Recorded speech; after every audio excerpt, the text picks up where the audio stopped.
सह राजा तू किसी ब्रह्म ऋषि ब्राह्मण ऋषि के अंशे कंधे पर गत असुम निर्जीव उर्गम सर्प रुषा क्रोध में विनिर्गच्छन जाते हुए धनुकोट्या धनुष के अग्रभाग से निधाय रखकर पुरम महल को आगतः वापस आए। अनुवाद भक्तिदान शिल प्रभुपाद के द्वारा। इस प्रकार अपमानित होकर राजा ने लौटते समय अपने धनुष के एक मृत सर्प उठाया और उसे क्रोधावश मुनि के कंधे पर रख दिया। तब वे अपने राजमहल को लौट आए। ओम अज्ञानतिमिरन्धस्य ज्ञानाञ्जनशलाकया चक्षुर्मिलितं येन तस्मै श्रीगुरुवे नमः। श्री चैतन्य मनोभीष्टं स्थापितं येन भूतले स्वयं रूपकदा मह्यं ददाति स्वपदान्तिकम्।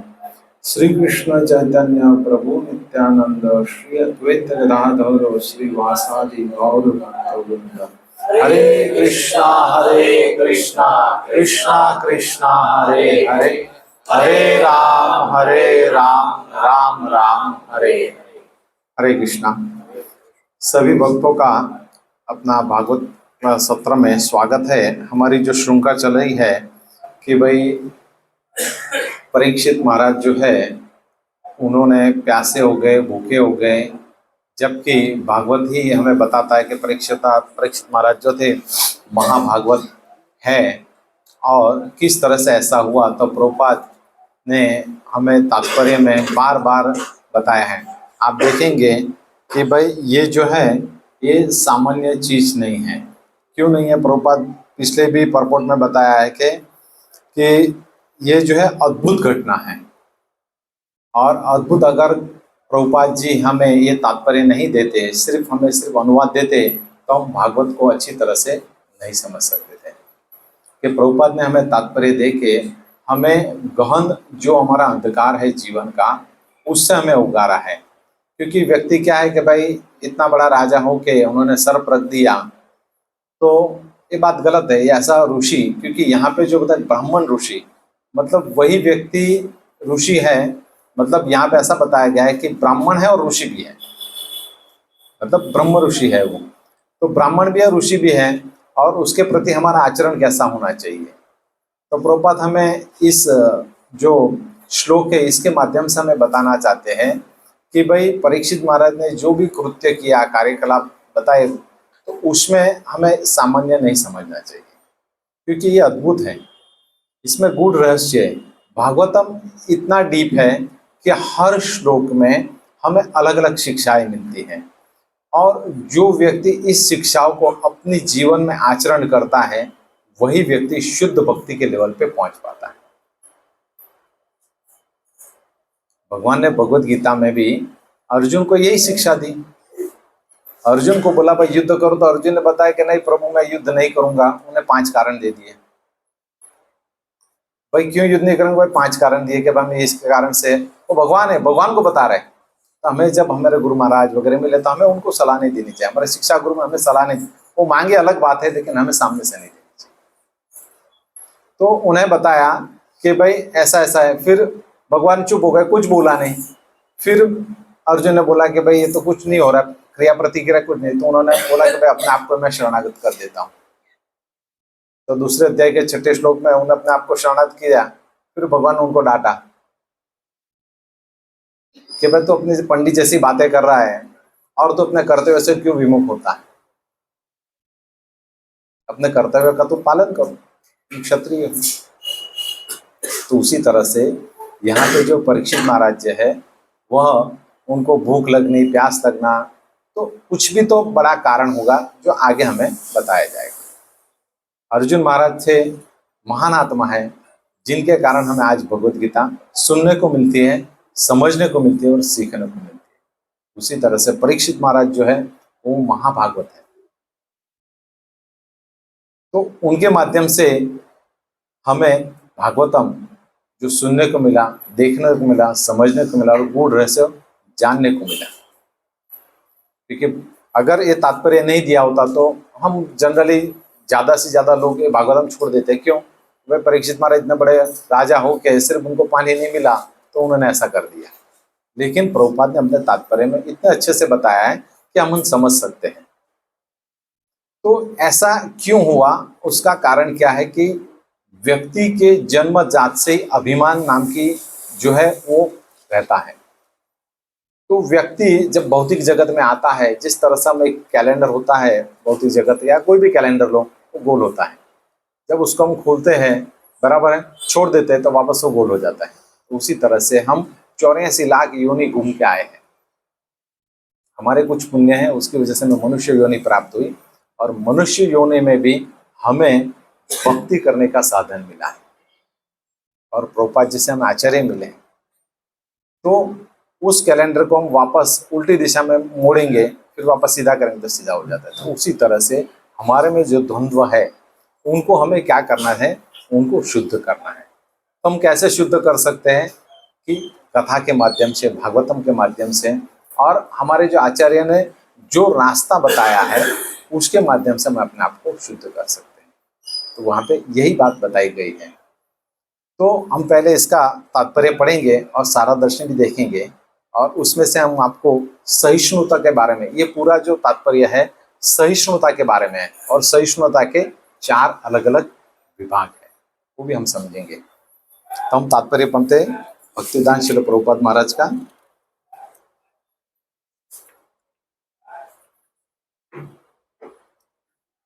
राजा ने मुनि के साथ जैसे को तैसा का व्यवहार किया, यद्यपि वे इस प्रकार की अल्पज्ञतापूर्ण कार्यवाही के अभ्यस्त न थे। ये जैसे को तैसा मतलब टिक फॉर टैक, ये किसका गुण है? हमने 5 मई जो प्रभु जी ने बताए थे अन्नमयी, उसका ये गुण है जैसे को तैसा। ठीक है, टिक फॉर टैक हम इसको कैसे समझ सकते हैं? हम पूर्व काल में जब हमारे यहाँ शादी वगैरह होती थी, मेरे ख्याल से सभी के यहाँ गृहस्थ है तो सबके यहाँ शादी वगैरह होती है, तो हम क्या क्या एक नोट और पेन लेते थे, कौन किसने कितना दिया हमें, तो वो हम लिखते थे। ठीक है, और फिर जब उनके यहाँ शादी होती थी तो हम वो लिस्ट पढ़ के चले जाते थे और फिर उनको वैसा ही हम करते, इसको बोलते हैं टिक फॉर टैक। तो उसको भौतिक जगत में अगर हमें समझना आता है, किस तरह से समझ सकते हैं कि भाई एक लोमड़ी थी, उसने किसको, बगले को आमंत्रण दिया कि भाई आप हमारे उधर फीस्ट के लिए आओ। बगला बोले ठीक है। तो लोमड़ी जो है उसने बुलाया बगले को, दोनों गए और फीस्ट बनाया। तो क्या किया, लोमड़ी ने जो भी रखा वो किस में रखा, डिश में रखा। तो बगला जो है उसको चोंच बड़ी होती है तो खा नहीं पाता था। फिर बगले ने बोला कि ठीक है भाई आप भी एक काम करो, मेरे उधर फीस्ट के लिए आओ। लोमड़ी को बोला, क्योंकि लोमड़ी बहुत चतुर होती है, तो उसको बोला आप भी आओ। बोले ठीक है। तो लोमड़ी आई तो बगले ने क्या किया, सब बड़े बड़े बर्तन थे जिसका मुंह बड़ा था और अंदर से डीप थे, उसमें सब सामान रखा उसने, फिस्ट।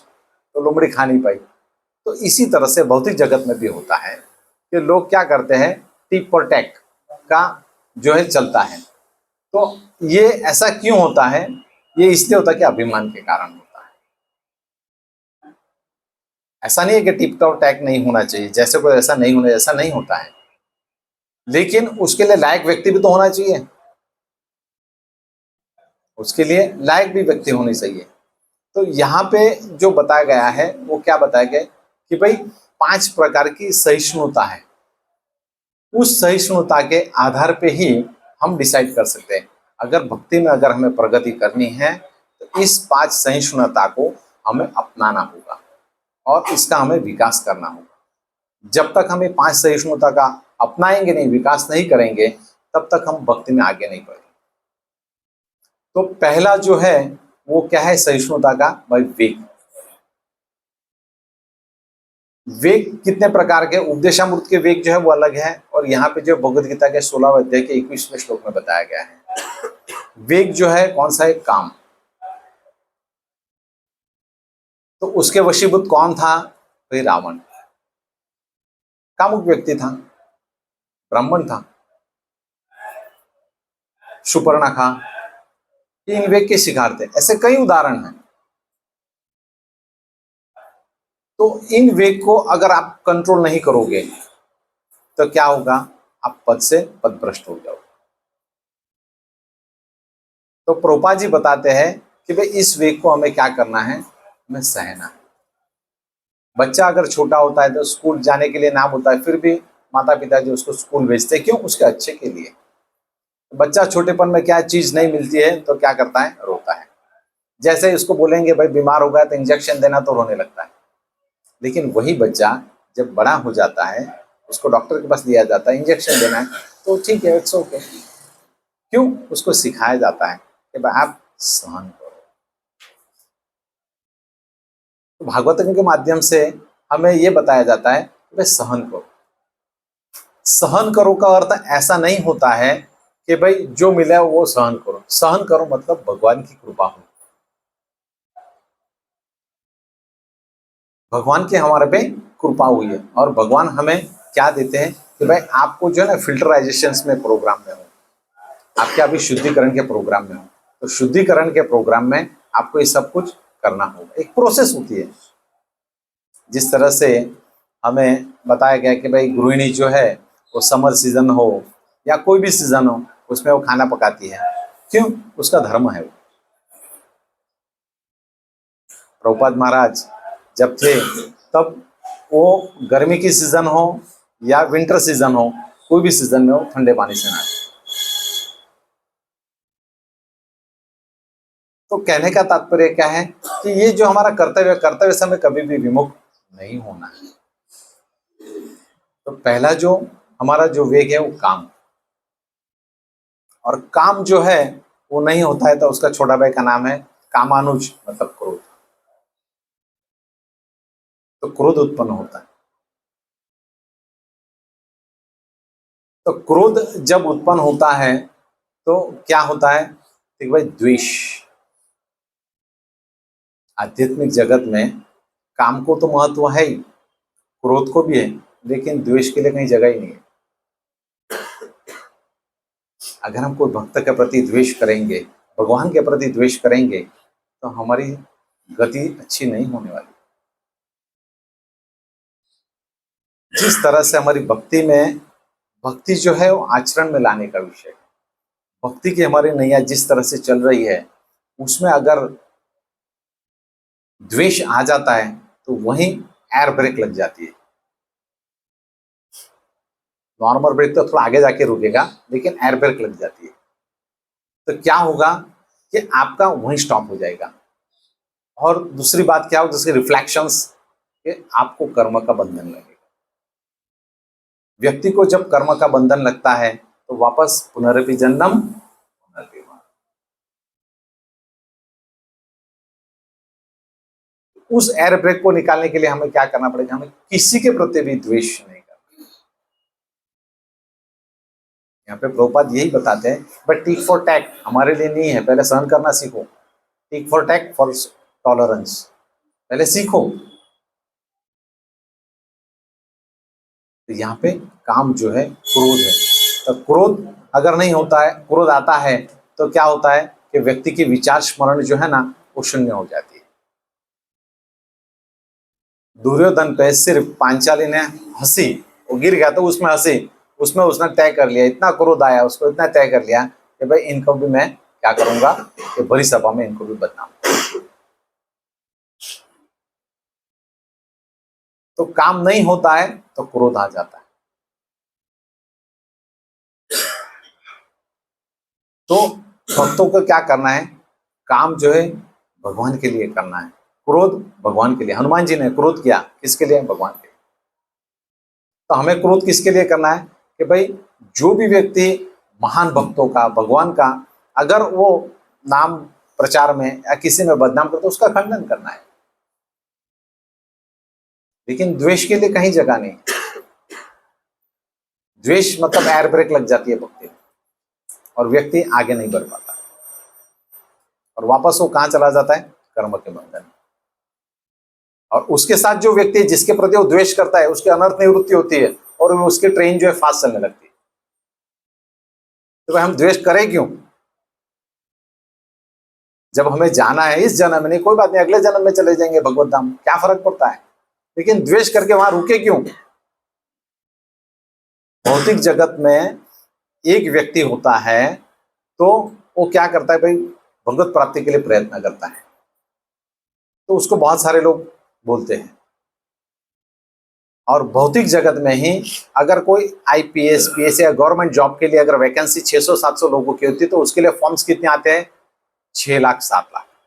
तो उसमें कंपटीशन है, लेकिन भगवत धाम के लिए कोई कंपटीशन ही नहीं है, आप अपने सीट पे जाओगे, वहां आरएसी भी नहीं है, कंफर्म है। बस क्या करना है, प्रभुपाद जी ने एकदम सरल मार्ग बता दिया, 4 नियम 16 माला। आरएसी भी नहीं है, कंफर्म डेट है, फिर भी हम लेना नहीं चाहते। भौतिक जगत में कंपटीशन है, आध्यात्मिक जगत में कंपटीशन नहीं है। तो प्रभुपाद हमें ये सिखाना चाहते हैं कि इन जो वेगों है, इन वेगों को सहना सीखो। हम क्या है, शॉर्ट टेम्पर है, हम सहते नहीं हैं। क्रोध का एक उदाहरण आपको बताता हूं कि मुंबई की कुछ घटना है, टाइम्स ऑफ इंडिया में मैंने पढ़ी थी कि पति पत्नी थे, फ्लैट में रहते थे, दोनों नौकरी करते थे, ठीक है। कुछ कारण सर पति पत्नी में झगड़ा हो गया। तो सूरत जैसा नहीं है, वहाँ पे माहौल थोड़ा अलग है, वहाँ पे फ्लैट बड़े बड़े होते हैं, मतलब 10 फ्लोर 11 फ्लोर ऐसे बड़े बड़े रहते हैं। तो वहाँ पे कुछ कारण से पत्नी लेट हुई और दोनों में फिर बहस चालू हो गई।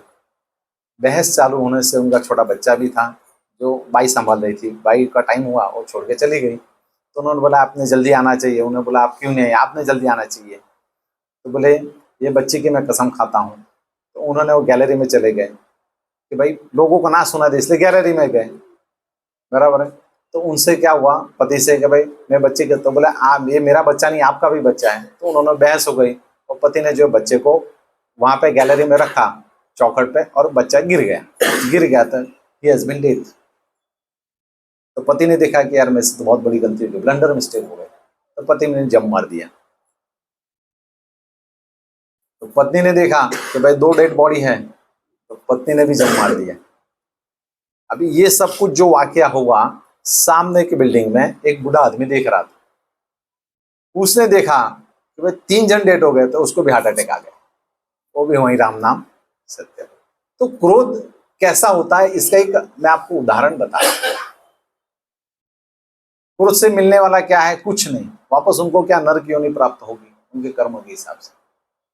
तो इन वेग को क्या सहना सीखो। प्रभुपाद जी हमें बार बार बताते हैं सहना सीखो। प्रभुपाद महाराज जब बीमार गिरे थे, लास्ट स्टेज पे थे, बीमार तो ऐसे तो शुद्ध भक्त बीमार नहीं होते, लेकिन ये लीला होती है। तो लास्ट स्टेज पे थे तो भक्तगण उनको काफी मिलने भी आते थे और प्रभुपाद महाराज उस टाइम भी श्रीमद् भागवतम का प्रवचन करते।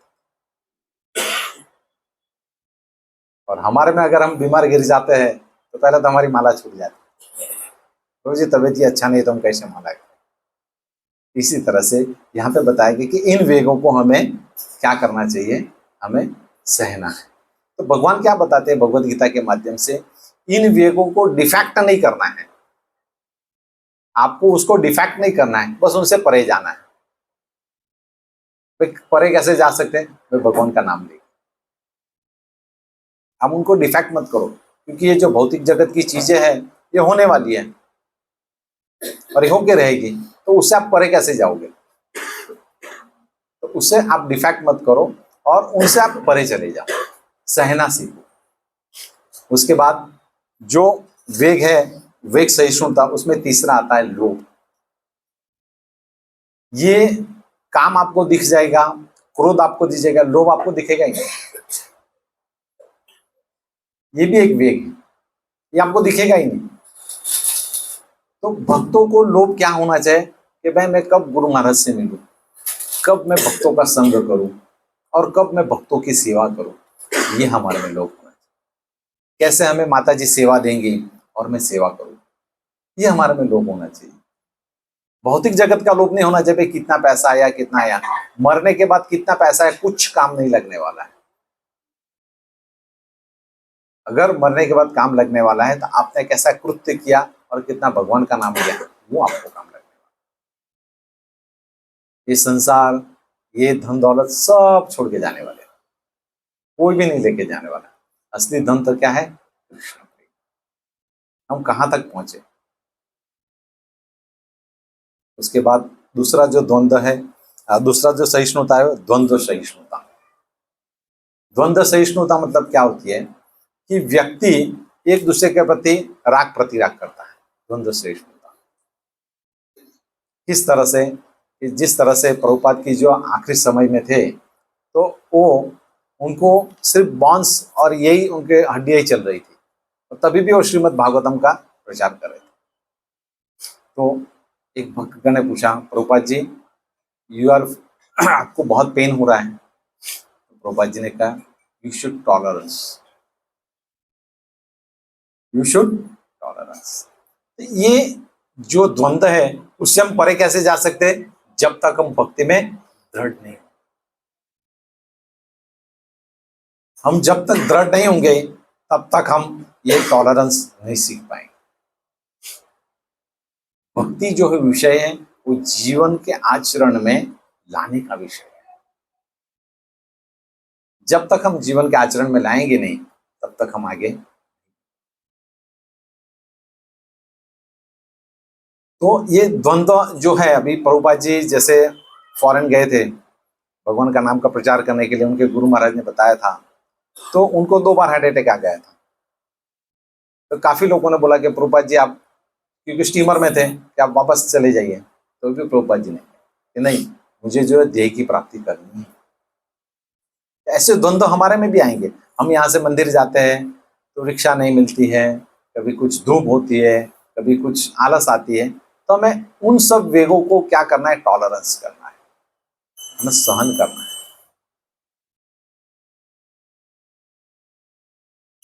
हमें सहन करना है। अगर हम सहन क्विट कर देंगे तो हम वहीं से विच्छेद हो जाएंगे। हमें सहन करना है, इस सहिष्णुता को हमें सहन करना है। उसके बाद तीसरा जो आता है, परमत सहिष्णुता। भगवान ने अर्जुन को ही भगवत गीता कही, और युधिष्ठिर महाराज थे धर्मनिष्ठ थे, और भीम जो थे वो तो तैयार ही था, बोलो किसको मारना है। भगवान ने अर्जुन को ही कही, क्यों? क्योंकि वो समझदार था। ऐसा नहीं कि वो ना समझते बाकी के, ऐसा नहीं है, ऐसा अर्थ नहीं होता है। तो इस तरह से कि परमत मतलब मत जो है अलग अलग हो सकता है, तो उससे भी हमें परे जाना है। जिस तरह से हम कभी भौतिक जगत में हम प्रभु जी को बताते कि प्रभु जी वहां हम कैसे जाएंगे, तो प्रभु जी हमें व्यवस्था करके देते। प्रभु जी आप अगर गाड़ी रख देंगे तो अच्छा रहेगा, प्रभु जी गाड़ी न रख के खुद लेके जावे, तो परमत अपनी बात नहीं मानते। इसका मतलब ऐसा नहीं परमत सुनते कि हम वो नहीं करना है, तो अलग अलग हो सकता है। जिस तरह से हम भागवतम में कथा आती है कच्छ महाराज की, तो शुक्राचार्य से कच्छ महाराज जो है वो सीखने गए थे, क्या? विद्या, संजीवनी विद्या सीखने गए थे। तो संजीवनी विद्या सीखने गए थे, तो वहां पे जो ये थे उन दिव्यानी ने उनको प्रपोज किया, भाई आप मेरे से शादी कीजिए। तो उन्होंने ना कहा, तो उन्होंने वापस उनको क्या किया? श्राप दिया कि भाई आपको ये विद्या सीखोगे, लेकिन जब आपको काम होगी तब आप विद्या का काम नहीं हो। तो कच्छ महाराज ने भी वापस प्रत्युत्तर में दिया कि तुम ब्राह्मण कुल की हो, लेकिन तुम्हारा ब्राह्मण कुल से शादी नहीं होगा। तो ऐसे बहुत सारे उदाहरण हैं भागवत में। तो भगवान इस माध्यम से हमें क्या बताना चाहते हैं कि भाई आप जो है सहन करना सीखें। हमें जीवन में जो भी चैलेंजेस आती है वो क्यों आती है? हमें शुद्ध करने के लिए आती है। हमें जो भी चैलेंजेस आती है वो हमें क्यों आती है? भाई जीवन में शुद्ध करने के लिए आती है। भाई ये माध्यम से आप शुद्ध हो। जब आप विनम्र होंगे तब आप आगे बढ़ पाएंगे। विनम्र नहीं होंगे तो कैसे आप आगे बढ़ोगे? और व्यक्ति विनम्र होकर आगे बढ़ जाएगा तो फिर दुर्योधन जैसी हालत होगी।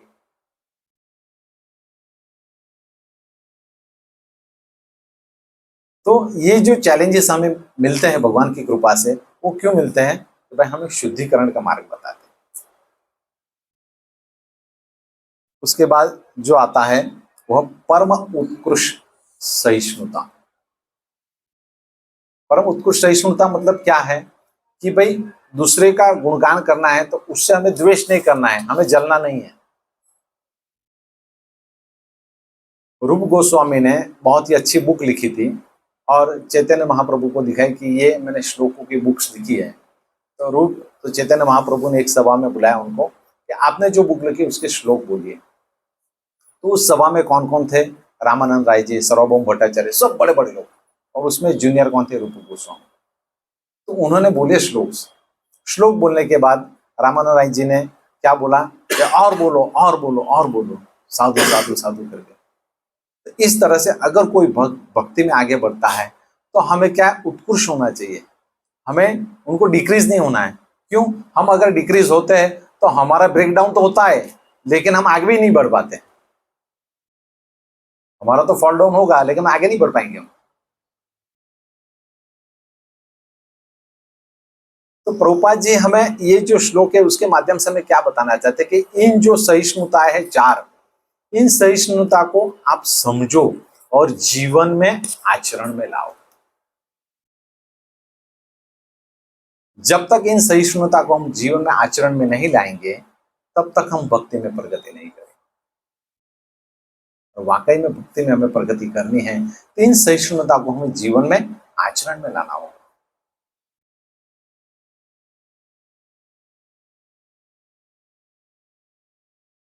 हम नहीं लाएंगे आचरण में तब तक हम भक्ति में आगे नहीं बढ़ पाएंगे। और भक्ति जो विषय है वो आचरण का विषय है। आगे हम तात्पर्य पढ़ते हैं।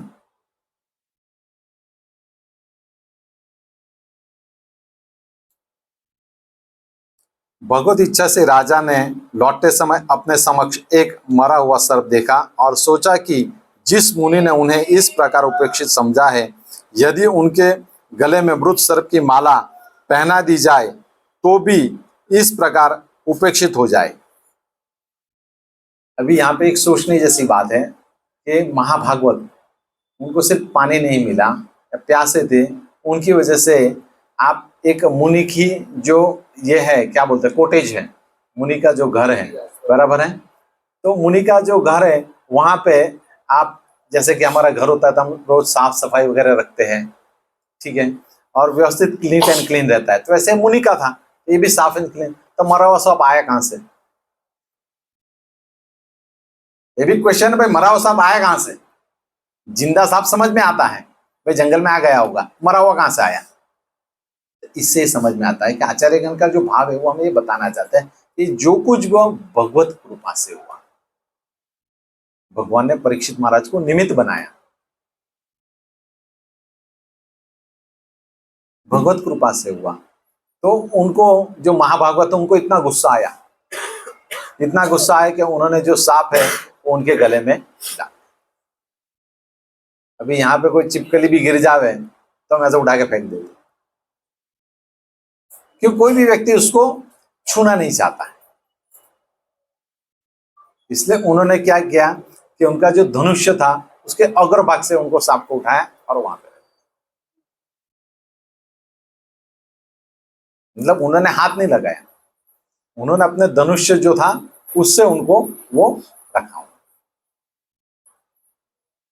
महाभागवत जानते हैं सब कुछ, भूख प्यास उनको कुछ नहीं कर सकती है, लेकिन फिर भी ये क्या है, निमित्त मात्र है परीक्षित महाराज।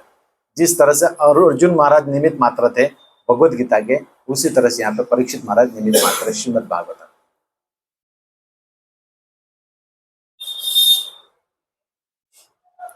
सामान्य व्यवहार में यह अधिक अस्वाभाविक नहीं था, लेकिन एक ब्राह्मण मुनि के साथ महाराज परीक्षित का यह व्यवहार निश्चित रूप से अभूतपूर्व था।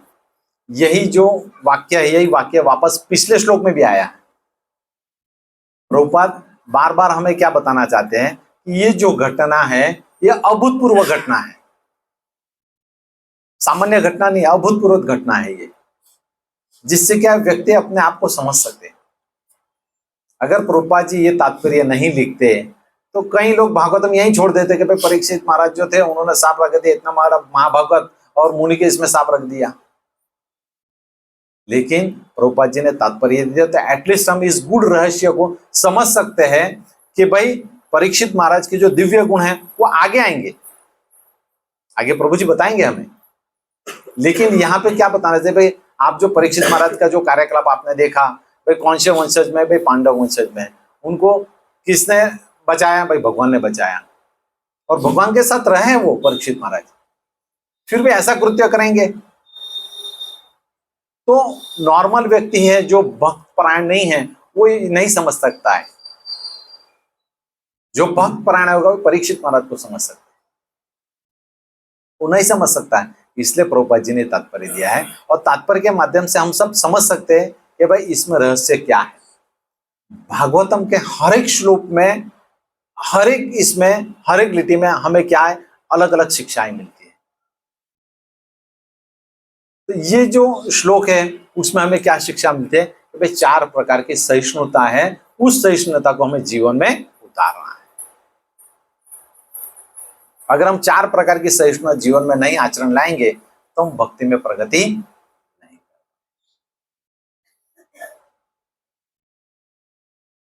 अगर वाकई में भक्ति में प्रगति करनी है तो हमें जितने भी भागवतम के श्लोक है उसमें हर एक श्लोक से हमें कहीं ना कहीं कुछ ना कुछ शिक्षाएं मिलती है। हम सुनते जरूर है, इस्कॉन मतलब सुनना, बाहर नहीं निकालना है, उसको जीवन में आचरण में लाना। हमें जीवन में आचरण में लाना है। जब तक हम आचरण में नहीं लाएंगे तब तक हमारा भक्ति का मार्ग आगे प्रशस्त नहीं होगा। होगा धीरे धीरे, होगा धीरे धीरे, लेकिन आएगा जरूर। भगवान ने भी बताया दूसरे अध्याय के 14वें श्लोक में, मात्र स्पर्शस्तु कौनते हो, कि आप जो है इससे विचलित ना हो। जिस तरह से मैंने एक भक्त से सुना है कि रथ यात्रा हो रही थी, उस समय साउथ की बात है कि उस समय क्या हुआ कि कमिश्नर थे, पुलिस कमिश्नर, उन्होंने रथ यात्रा रोक दी। तो भाई यहाँ पे बहुत शोर शराबा हो रहा है, आप रथ यात्रा ना करें। भले मैंने परमिशन दी है लेकिन मैं परमिशन कैंसिल करता हूँ। बहुत हंगामा हो गया। हंगामा होने के बाद बात कहाँ चली गई, पुलिस स्टेशन तक चली। सब भक्त लोग परेशान, भाई रथ खींचना है, जगन्नाथ जी बाहर खड़े हैं। सब भक्त लोगों ने समझाया लेकिन वो कमिश्नर मानने को तैयार नहीं कि नहीं भाई यहाँ पे बहुत शोर शराबा होता है, हम नहीं परमिशन देंगे, will not give the permissions. तो ये बात किसके पास गई, हिज होलीनेस जय पताका महाराज के पास। जय पताका महाराज बहुत अच्छी पर्सनालिटी थी उनकी, और उन्होंने देखा ऐसा है तो उन्होंने गए, वो अपना डंडा लेके गए पुलिस स्टेशन। बहुत लोग समझ गए कि भाई भी बहुत कुछ बड़ा होने वाला। तो जय पताका महाराज ने पुलिस स्टेशन जाते ही कमिश्नर को दंडवत प्रणाम किया। जैसे ही दंडवत किया वैसे ही कमिश्नर जो है था वो इतना ये हो गया, शे हो गया, मतलब शर्मा गया कि मैं क्या बोलूं। और जय पताका महाराज ने बताया कि प्लीज ग्रांटेड टू परमिशन। तुरंत कमिश्नर का ओके ठीक है। तो ये जो आचरण के विषय मैंने बताया आपको, सहिष्णुता, वो जो भक्त होते हैं, उन्मत्त भक्त, महाभागवत, उनको टच नहीं करता है क्योंकि वो उनके परे हैं। यही प्रभुपाद जी महाराज हमें बताना चाहिए कि इनके परे जाओ, आप उसको डिफेक्ट मत करो, उनसे परे जाओ। तब कैसे जा सकते हैं परे, हरे कृष्णा कृष्णा कृष्णा हरे हरे, हरे राम राम राम हरे। तो हमें कैसे हम परे जा सकते हैं कि भाई हम भगवान का नाम का उच्चारण करके और भक्ति का मार्ग प्रशस्त करके हम उसको कर सकते हैं। एक बार प्रभुपाद महाराज जो थे वो दीक्षा प्रोग्राम था, उसमें हवन किया जा रहा था, और ये बात फॉरेन की है। तो उस टाइम प्रभुपाद जी महाराज जो थे उन्होंने सब कुछ व्यवस्था किया था, लेकिन फॉरेनर्स थे, उनको पता नहीं था सब चीज़ें कैसे क्या होती है। तो प्रभुपाद महाराज ने यज्ञ किया और यज्ञ के लिए बोला कि वेयर इज द फ्रूट्स। अभी वो फॉरेनर वो थोड़े अपने जैसे जानते हैं, उनको लगा भाई प्रभुपाद महाराज जो है काफी प्रोग्राम चल रहा है तो भूखे उगेंगे तो उनको फ्रूट्स चाहिए, तो उन्होंने क्या किया, प्लेट में फ्रूट्स काट के लेके आए।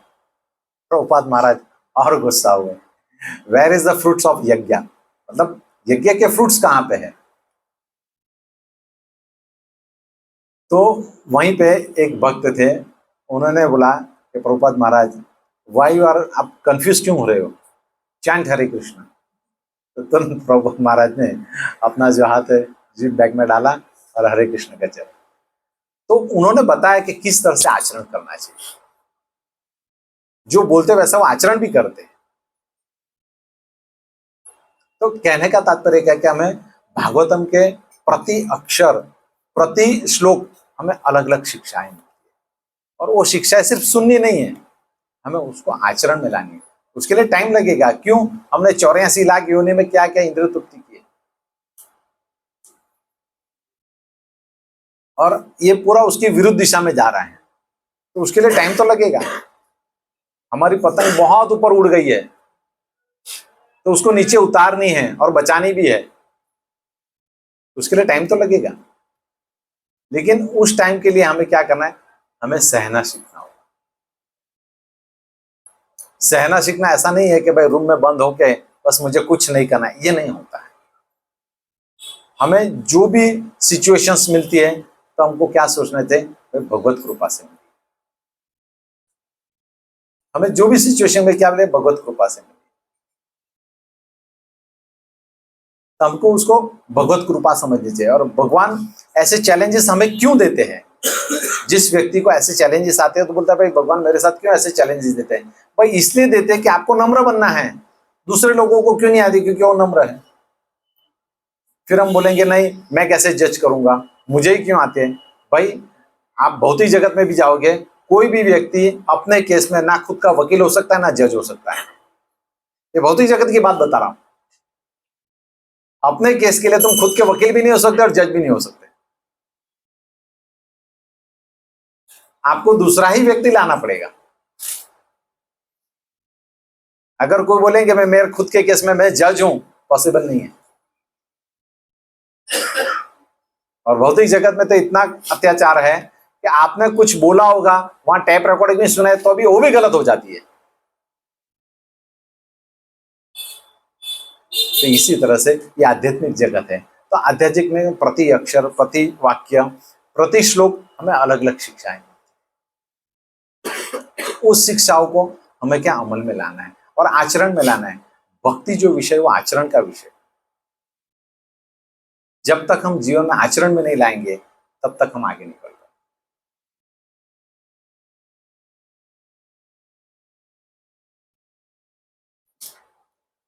लेकिन एक ब्राह्मण मुनि के साथ महाराज परीक्षित का यह व्यवहार निश्चित रूप से अभूतपूर्व था, और यह श्री भगवान की इच्छा से ही हुआ। प्रभुपाद जी ने वापस बताया, पिछले इसमें भी बताया, पिछले आप श्लोक देखेंगे उसमें क्या क्या गुण बताए थे कि भाई ब्राह्मण मत्सरो, मतलब क्या होता है कि ईर्ष्यालु।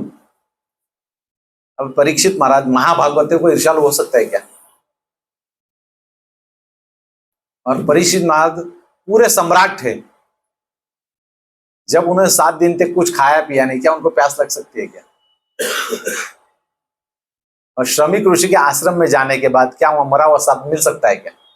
क्यों ऋषि ने कभी भाई समाधि में जाने से पहले साफ सफाई नहीं की होगी क्या? समाधि में जाना मतलब भगवान का नाम का चिंतन करना।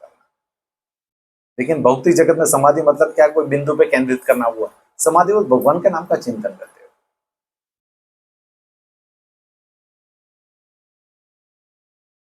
और भगवान का नाम का चिंतन करते हो समाधिग्रस्त हो गए।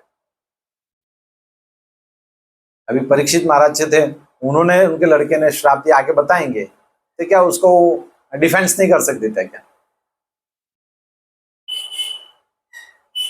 जिस तरह से कच्छ महाराज और इनका दिव्यानी का था, ये भी कर सकते थे, लेकिन उन्होंने एक्सेप्ट किया। हम अमरीश महाराज में देखते हैं कि अमरीश महाराज ने कितना उनको ये किया,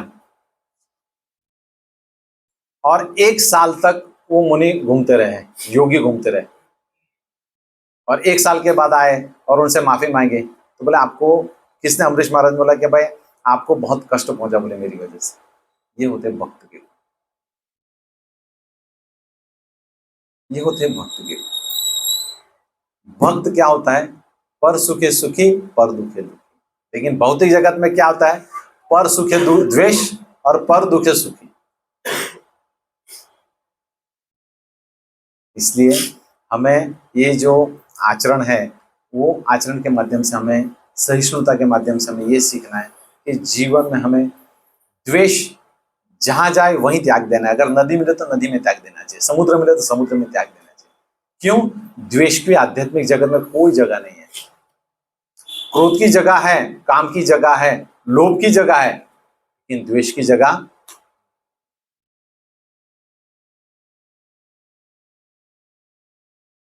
द्वेष की जगह ही नहीं है। तो फिर क्यों करें? और द्वेष करेंगे तो वापस किस में आएंगे? कर्म के बंधन में। और हमें ऐसा राइट्स नहीं है कि हम कर्म के बंधन में जावे। जब आपको गुरु महाराज ने इतने सारा मार्ग बताया है, दीक्षा दी है, सब कुछ है, मार्ग बताया है, फिर भी अगर हम दोष करते हैं तो हमारे सर के मूर्ख आदमी कोई नहीं। हमें जो जीवन मिला है किस लिए मिला है? इंद्रिय तृप्ति के लिए नहीं मिला है, भगवत कार्य करने के लिए मिला है। टिक फॉर टैक फॉर टॉलरेंस, जैसे को वैसा नहीं, हमें सहनशील होना है। और जो भी हमारे जीवन में सिचुएशंस आती है वो हमें भगवत कृपा समझनी चाहिए। क्यों? भगवान ने हमें कृपा की है कि भाई आप जो है अज्ञान में हो उससे सज्ञान में आओ। जिस तरह से प्रभु जी अभी कोई चीज बांटते हैं, जैसे कि भाई काजू है, बादाम है, साड़ी है, हर एक को एक एक देंगे, बराबर है, लेकिन हम चेक करेंगे ना हमको क्या क्या मिला। प्रभु जी हमें ये नहीं मिला है, प्रभु जी हमें वो नहीं मिला है। उसी तरह से हम भक्ति करते हैं तो भगवान हमारे में जो डिफेक्ट्स है वो चेक करते हैं, और वो चेक करने के बाद उसका लिस्ट बनाते हैं, और लिस्ट बना के उस टाइप के सिचुएशंस पैदा करते हैं जिससे क्या है, व्यक्ति जो है वो उससे क्या है कि उसको त्यागे। व्यक्ति महान कब होता है? कि जब सिचुएशन से किस तरह से वो टैकल करके बाहर निकलता है, तब व्यक्ति महान बनता है। भागवत में जितने भी राजा है, ऋषि है, ब्रह्म ऋषि है, ये जो सब है उन्होंने अपना आचरण करके बताया है। अभी हमारे पास बहुत कम समय है और आचरण करने का बहुत अच्छा समय है। हमारे पास बहुत कम समय है और आचरण करने का बहुत अच्छा समय है, जिससे हम भगवत कार्य कर सकते हैं। हम अच्छे से माला करें, डिस्ट्रीब्यूशंस करें, भगवत ज्ञान के बारे में बताएं, और लोगों को बोले कृष्ण के बारे में। जितना हम प्रजल्प बोलते हैं उससे अधिक अगर हम कृष्ण भावनामृत के बारे में बोलेंगे तो हमारा तो जीवन धन्य होगा, सामने वाला का। तो ये मैंने आपको आज जो बताया 4 सहिष्णुता के बारे में, वो सहिष्णुता का हमें जीवन में आचरण करना है। और हमें भगवत गीता, भागवतम प्रति श्लोक प्रति अक्षरे अलग अलग शिक्षाएं देता है। अगर मेरे बोलने से किसी को कुछ हानि पहुंची हो तो मैं माफ़ी चाहता हूँ। मैं अपने शुद्धिकरण के लिए भागवतम ले रहा हूँ, बाकी मेरी कोई योग्यता नहीं है कि मैं भागवतम क्लास आप सब उन्नत भक्तों का लूँ। हरे Krishna. Hare Krishna, Krishna Krishna, Hare